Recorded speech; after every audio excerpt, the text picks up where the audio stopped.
Oi, turma, tudo bem? Eu sou a professora Lívia Soares e a gente vai dar continuidade à nossa disciplina Políticas Educacionais, tá? Essa aqui é a videoaula referente à unidade 1, certo? Em que nós vamos ver os aspectos relacionados à história, né, dos primeiros documentos, primeiras legislações que regem a educação brasileira e também as atuais, tá bom? E como é que isso repercute no fazer pedagógico, tudo bem? Eu vou compartilhar aqui para a gente poder aquecer para o conteúdo, tá? Um vídeo super curto para vocês entenderem esse contexto, né? Que todas as legislações brasileiras, elas são oriundas da Constituição, tá bom? E vou voltar aqui. Pronto, nosso videozinho de... Tornou um período de dificuldades. Bia precisava voltar aos estudos. Assim, seus pais foram procurar. É a Bia. Depois de muito empenho e dedicação, ela conseguiu se formar na universidade. Seus pais estão emocionados com essa conquista. Eles nunca concluíram os estudos. Porém, um fato quase mudou essa história. Bia ainda estava no ensino fundamental quando seus pais foram procurar emprego em uma outra cidade. O que parecia ser um novo começo para a família se tornou um período de dificuldades. Bia precisava voltar aos estudos. Assim, seus pais foram procurar uma nova escola para ela. Porém, tiveram uma triste surpresa. A única escola pública disponível não tinha vagas. Seus pais ficaram muito preocupados. Eles não tinham dinheiro para pagar um colégio privado e não queriam que Bia interrompesse seus estudos. Eles não sabiam o que fazer. Um dia, ao chegar no seu novo trabalho, o pai da Bia contou a situação para Pedro, o dono da farmácia. Depois de ouvir a história, Pedro o aconselhou a ir às autoridades competentes e exigir uma vaga para a menina. A educação é uma obrigação do Estado. Foi assim que Bia conseguiu sua vaga na nova escola e voltar aos estudos. Bia só chegou à universidade porque desde bebê, quando ficava em uma creche, até se formar no ensino superior, sempre estudou em escolas públicas e gratuitas. Seus pais não tiveram a mesma sorte. Eles largaram a escola no ensino médio. Por que Bia teve mais oportunidades que seus pais? O que possibilitou essas mudanças? A Constituição de 88. Quer ver? Bia concluiu todo o ensino básico e o superior em instituições públicas e gratuitas, porque essa foi uma das principais inovações trazidas pela Constituição de 88.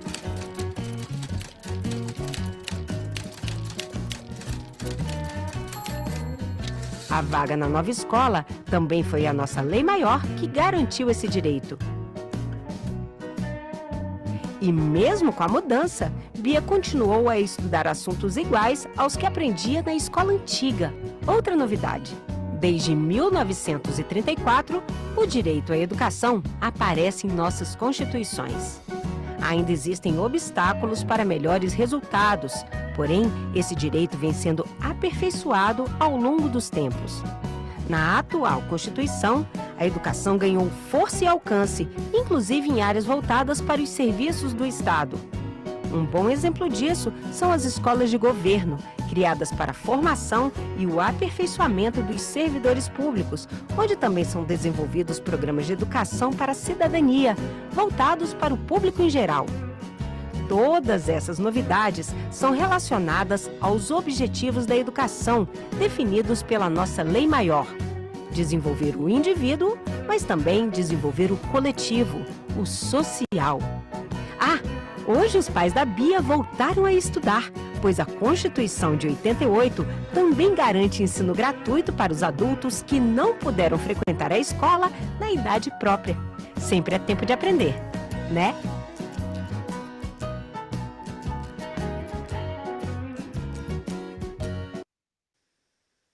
Então, pelo que nós vimos no vídeo, né, todos têm o direito de aprender, né? Todos têm o direito de recuperar as aprendizagens, inclusive os adultos, não é isso? Então, o que a gente percebeu? Que desde 1934 a educação está nas constituições brasileiras, né? E isso como um direito que é garantido por lei. Vocês viram aqui no vídeo, a personagem não encontra vaga na escola, né? E isso faz com que ela atrapalhe o seu desenvolvimento, né? Tenha seu desenvolvimento interrompido. Mas vocês viram que, após o acionamento do Conselho Tutelar, a personagem ela conseguiu, né, a vaga na escola. E nisso propiciou que ela chegasse ao nível superior, oportunidade que os pais dela não tiveram. Né? Então, percebemos isso bem no vídeo, né? Então, assim, eu trago aqui nessa aula essas principais leis, né, que regem a nossa educação, começando principalmente pela Constituição Federal, né? A Constituição Federal de 88, a base do direito à educação.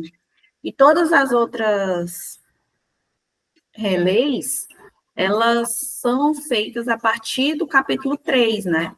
Do artigo 205 e terminando 214, que contempla as orientações referentes à legislação educacional brasileira.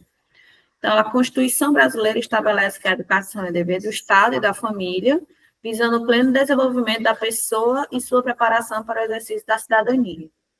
Logo depois, nós vamos citar que a Lei de Diretrizes e Bases da Educação, é a Lei 9.394, de 1996, né, que é a principal norma que regulamenta o sistema educacional brasileiro. Vocês viram no vídeo de abertura, né, que se uma criança ela mudar de estado, e será que haverá descontinuidade do currículo? A LDB prevê que não, certo? A educação, as etapas da educação, como a educação infantil, ensino fundamental, ensino médio, estabelece diretrizes para a formação de professores, né? Além disso, é a LDB que prevê a inclusão de alunos com necessidades especiais e a valorização da diversidade cultural nas escolas, né? Além da flexibilização curricular, adotando o ensino adaptando o ensino às realidades regionais. Por exemplo, em locais em que há enchentes dos rios, em que há frios, né, uma onda de frio ou seca, o calendário escolar deve ser adequado àquelas necessidades daquelas regiões, tá? Também cito aqui o Plano Nacional de Educação, que é a Lei 13.005, de 2014, né, que é um plano que estabelece metas e estratégias para a melhoria da educação brasileira até 2024, né. Entre os objetivos está a universalização do acesso à educação, a erradicação do analfabetismo e a valorização dos profissionais da área. O PNE também prevê investimentos progressivos em educação, visando atingir 10% do PIB, né, para investir nessa área. E uma das metas também é a formação continuada de professores. Bom, uma outra legislação fundamental que ampara as políticas educacionais é o Estatuto da Criança e do Adolescente, né? É um marco de proteção dos direitos das crianças, e inclui lá o direito à educação. Por isso que uma criança que não esteja matriculada nas escolas, caso o Conselho Tutelar seja acionado, é dever deles, né, obrigar a família, em caso sob pena de sanções, né, de punições, até prisão, caso eles não amparem as crianças, ou ainda sejam omissos em relação à evasão e o acompanhamento desses alunos, né, dessas crianças. Então, o Estatuto ele também prevê medidas protetivas para crianças e adolescentes em situação de vulnerabilidade social. Aí nós temos também o Fundeb, né, que é o Fundo de Manutenção do Desenvolvimento da Educação Básica, que garante recursos, salários, infraestrutura e materiais didáticos, contribuindo para a melhoria da qualidade do ensino. Na sua renovação em 2020, ele tornou-se permanente e ampliou a participação da União no financiamento. Essa legislação é crucial, porque é desse fundo que são distribuídas as merendas escolares, os livros didáticos, os materiais que são essenciais nas escolas, tanto municipais quanto estaduais, né? Aqui, a Base Nacional Comum Curricular, a BNCC, que é um documento, né, normativo que define as competências e habilidades essenciais para a educação básica. Orienta a elaboração dos currículos escolares, garantindo uma formação comum a todos os estudantes brasileiros. Por isso que eu falei, né, quando porventura um aluno que mude de um estado para outro, será que o currículo daquela escola, daquele estado, vai ser diferente de um estado mais distante? Não, né? A BNCC garante que existe competências e habilidades essenciais à educação básica em cada nível de ensino, certo? Principalmente valorizando a formação cidadã, preparando os alunos para os desafios do século XXI, certo? Eu cito aqui também o Lei do Piso Salarial dos Profissionais de Educação, que é a Lei 11.738 de 2008, estabelece um valor mínimo para o salário dos professores da educação privada, da educação pública, desculpe, e esse piso, minha gente, busca valorizar a carreira docente, né? Mais do que na hora, né? Só em 2008 esse piso foi aprovado e determina que um terço da jornada de trabalho seja dedicada a atividades desta classe, né? Valorizando, priorizando também o tempo de planejamento, né, de aulas. Eu cito aqui também a Lei da Educação Especial, que é a Lei 13.146 de 2015. Então, assim, não é uma opção uma escola dar o suporte adequado para o aluno com necessidade especial. Não é opção, é lei, certo? Então, essa lei garante o direito à educação inclusiva para pessoas com deficiência. Não é o aluno com deficiência que vai se adaptar. É a escola que tem que se adaptar àquele aluno, com profissionais, com mobiliário, com acessibilidade, enfim, com todas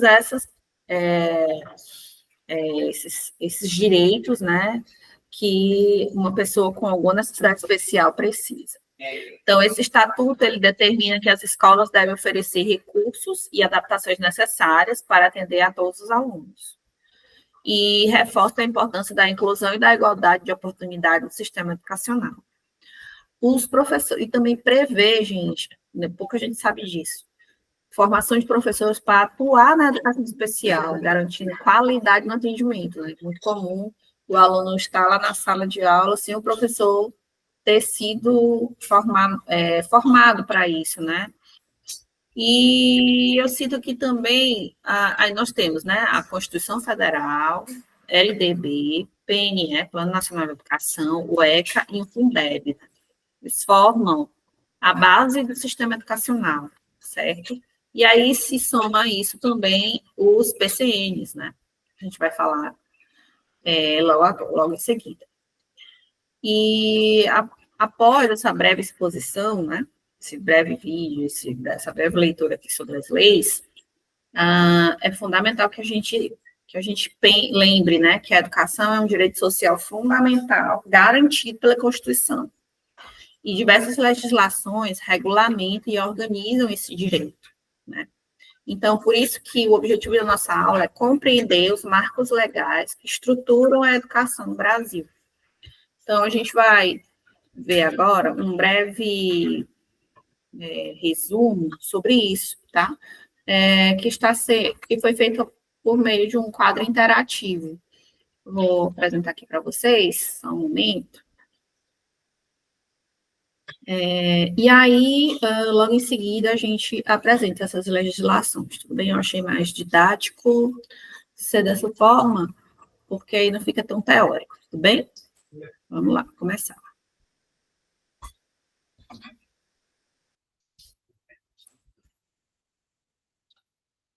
Eu vou te explicar sobre a estrutura da legislação educacional. Eu vou explicar para vocês como é que a educação é construída baseado na legislação. Este é um resumo que explica os pontos principais dessa estrutura desta legislação. E está em PDF no link abaixo. Bora então que eu vou mostrar para vocês como é que funciona. Aqui em cima, nós temos em azul a Constituição de 88. É o primeiro tópico que nós temos aqui. Então, a Constituição de 88 é a base da estrutura de toda a legislação no país. Fala então de todas as políticas públicas, educação, saúde, assistência social, entre outros. Na educação, então, a Constituição de 88, sim, ela traz para nós um panorama de como deve acontecer a educação em nosso país. Partindo da Constituição de 88, que traz esse panorama geral, nós temos então duas grandes legislações, que é a Lei Brasileira da Inclusão e o Estatuto da Criança e do Adolescente. Então, são duas leis que vêm logo abaixo, muito importantes na área da educação, que também trazem informações pertinentes a essa área, correto? Então, elas saem como informações complementares à Constituição de 88. Seguindo esse raciocínio, nós temos então a Lei da Educação. A Lei da Educação é a LDB 9394/96. Essa é a lei de diretrizes e bases da educação no Brasil. É a lei que fala, que estrutura, que mostra como a educação funciona no país, certo? Então, essa lei é a lei maior da educação no território brasileiro, certo? Junto da LDB, não menos importante, nós temos o Plano Nacional de Educação, onde é traçadas metas. Através da estrutura educacional da LDB, nós temos as metas. Então, para que essa estrutura toda funcione, precisamos que tenhamos metas. Então, existe o Plano Nacional de Educação com metas e objetivos que precisam ser alcançados em todos os níveis de ensino, correto? Então, o Plano Nacional de Educação é muito importante para que seja alcançado os níveis de qualidade na educação do país. Saindo, então, da LDB e do Plano Nacional de Educação, logo abaixo da LDB, nós temos vinculado a ela o Fundeb, que é o Fundo de Educação Básica. Então, são os recursos, certo? Proveniente de alguns fundos que auxiliam no investimento e no financiamento da educação em nosso país. O Fundeb, então, também está vinculado à LDB. Abaixo da LDB, nós temos, então, alguns documentos importantes, alguns vistos como força de lei. A BNCC, por exemplo. A BNCC é a Base Nacional Comum Curricular. É um documento importante, visto como força de lei e que mostra como deve ser direcionado o currículo nas escolas em nosso país. Escolas privadas, escolas públicas, todas, correto? Devem seguir esse direcionamento. Ao lado da BNCC, nós temos as diretrizes curriculares. É um documento que direciona o funcionamento dos níveis de ensino e o funcionamento das modalidades de ensino. Documento importante também, que é baseado através da LDB. O próximo documento é o referencial curricular, um documento voltado para a educação infantil, documento importante também no direcionamento da educação infantil em nosso país. Saindo então do referencial curricular, nós temos os parâmetros curriculares nacionais. São livros que trazem informações sobre temas da atualidade para que sejam incluídos, inseridos no currículo. São temas atuais, contemporâneos, que fazem parte do processo de ensino-aprendizagem dos jovens e crianças do mundo atual, certo? Então, pessoal, esse mapa é um mapa que traz um resumo da organização da legislação educacional, certo? Se vocês quiserem mais informações, entrem em contato aqui. Pronto. Então, percebemos aí pelo mapa, né, que a gente acabou de ver, como a legislação brasileira, a legislação educacional brasileira, ela está organizada, né? Então, a base da pirâmide, né, é a Constituição de 88, aí temos a Lei Brasileira de Inclusão, né, temos a LDB e o Plano Nacional de Educação, e com base na LDB, né, nós temos o Fundeb, que é o Fundo de Financiamento da Educação Brasileira, temos a BNCC, que é a Base Nacional Curricular, Comum Curricular, as diretrizes curriculares nacionais, o referencial curricular e os parâmetros curriculares. Esses 4 documentos aqui de baixo foram formulados a partir da LDB de 1996, tá bom? E aí, amparado na Constituição Federal, nós também temos o Estatuto da Criança e do Adolescente, certo? Então, assim, esse resumão aqui é bem importante para vocês compreenderem, né, todo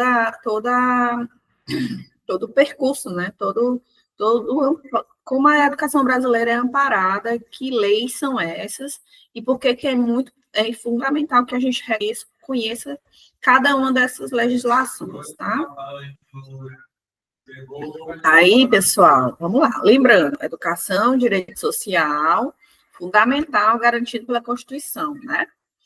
Então, aqui, retomando, né, a igualdade de condições que a Constituição Federal prevê, né, liberdade de aprender, o pluralismo, a gratuidade, a valorização dos profissionais de educação, né?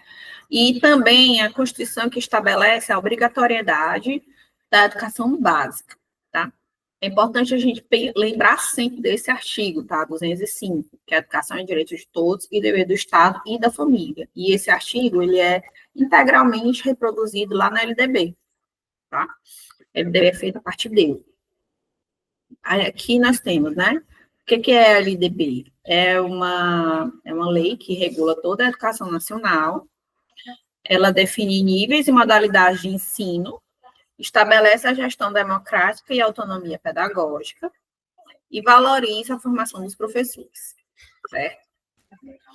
Bom, é uma lei também que todos os demais documentos, né, que a gente viu lá no gráfico, foram feitos a partir dele. Então, eu lembro que na época de concurseira, né, era o livro de cabeceira nosso, porque os concursos de rede municipal, rede estadual, rede federal, tem questão de LDB, não tem para onde. Aí nós temos o Estatuto da Criança e do Adolescente, né, que é o ECA. Nele estabelece o direito à educação, cultura, esporte e lazer, e a prioridade absoluta à proteção integral da criança e do adolescente. Né? Além disso, proibição de discriminação no acesso à escola. Então, assim, pelo que a gente vê, as leis, elas já amparam, né, já.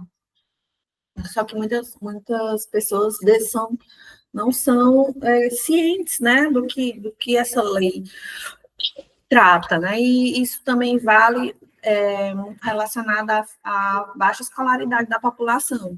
Então, quanto menos escolarizada, menos ela vai reconhecer as leis que regem a própria educação básica, né? Então, a gente tem o Plano Nacional de Educação, que é de 2014, que a vigência, né, sempre é de 10 anos, então a gente já, no ano passado, né, terminou a vigência, então está sendo revisado um novo plano, são 20 metas para a educação, e aqui eu cito 4, universalização da educação básica, melhoria da qualidade de ensino, valorização do magistério e expansão da educação superior, certo? Então, o governo ele estabelece metas para organizar, para melhorar, garantir a melhoria do ensino, né?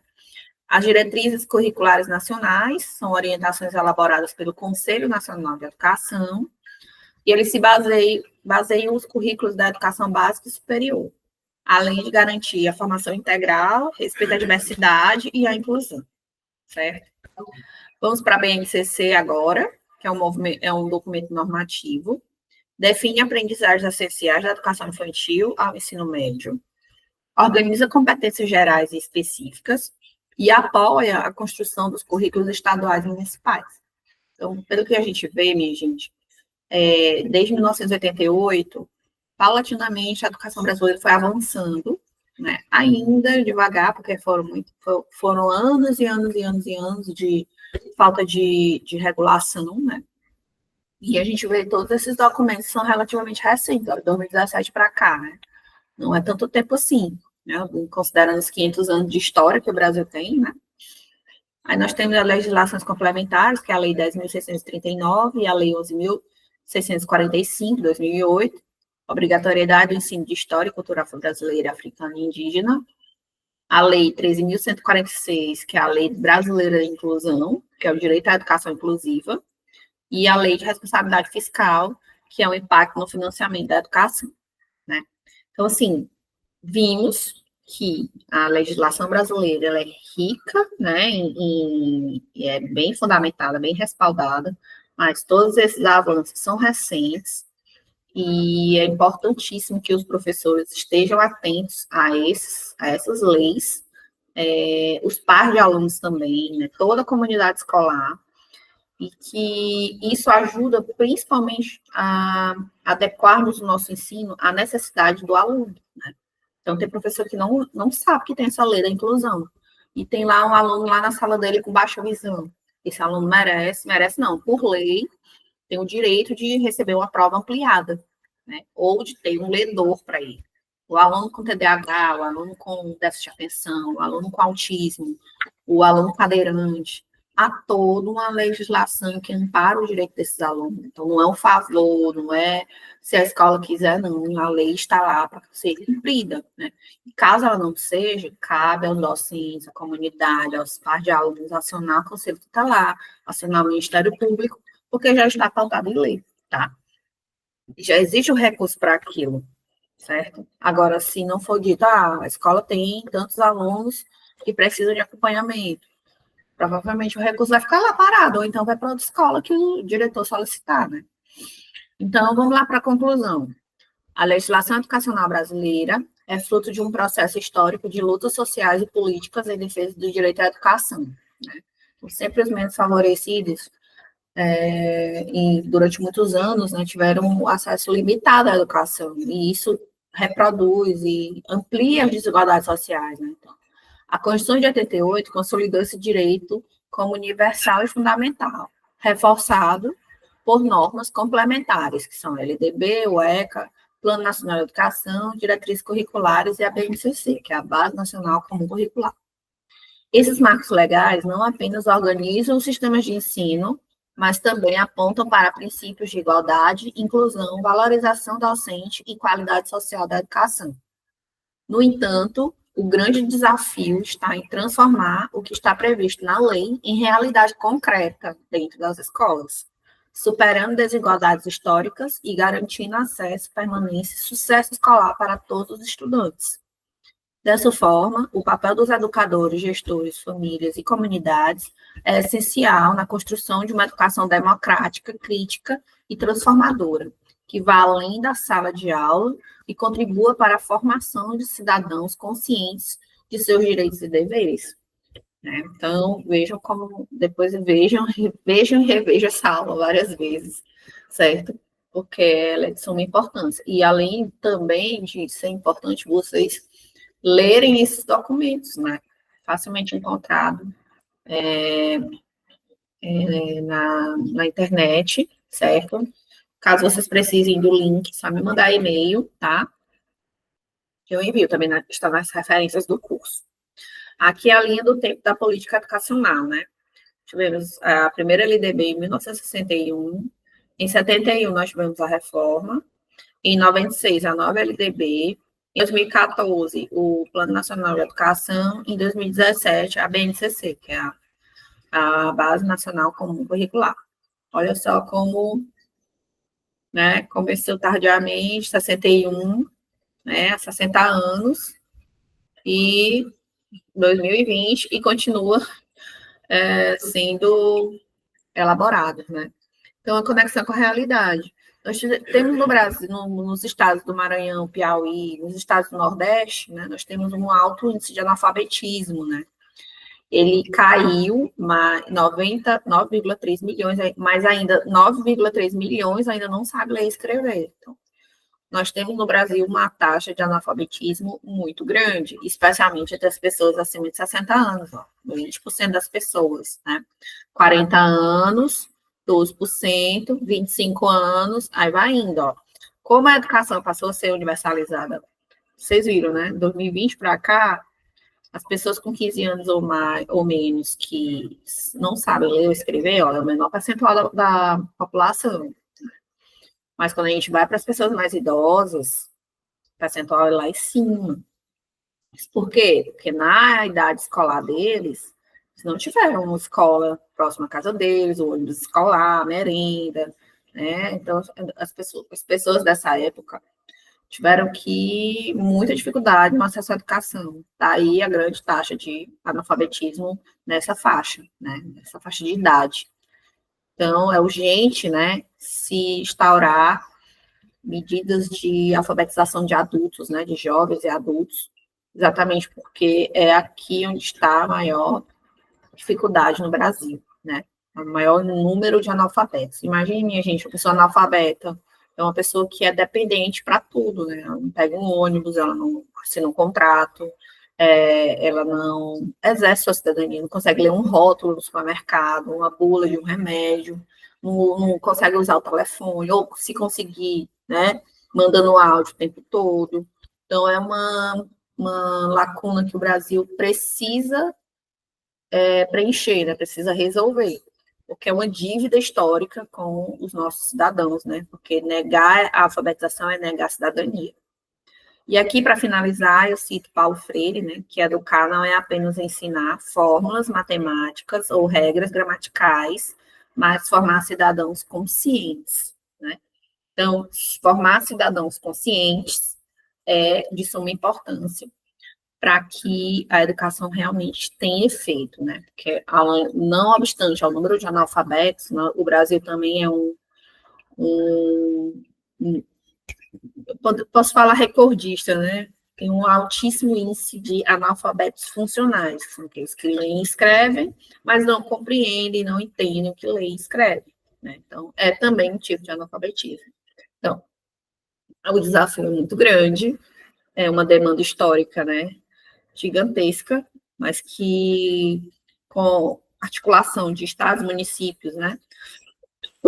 E união, o governo federal, é possível superar, né? Só de a gente estar falando disso hoje aqui, numa educação à distância, num curso gratuito de um Instituto Federal, já demonstra uma forma de mudar esse cenário, tá bom? Volto depois com a aula 2, tá? E agradeço a participação de vocês. E qualquer dúvida, só entrar em contato, tá certo? Irei agora interromper a gravação. Desejo bons estudos.